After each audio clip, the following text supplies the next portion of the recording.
Hi friends, చూడండి కాకరపాదు ఇది. చింతపిల్లు వేసాను, వేస్తే ఇవ్వండి కాయలు ఎలా వచ్చినాయి. పింజలు ఉన్నాయి చెట్టు నిండా. ఇదిగోండి ఇది ఒక కాయ.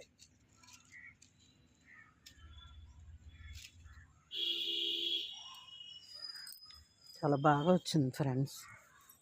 పిక్కలు వేసిస్తే అలాగా పాదు వచ్చింది. ఇది ఒక కాయ ఉంది. చెట్టు నిండా కాయలు ఉన్నాయి. పువ్వు పింజే వస్తుంది. ఇది ఇలా పైకి ఎక్కించాను, వాళ్ళకొని అలా కాస్తుంది. ఎంత హ్యాపీ కదా ఫ్రెండ్స్.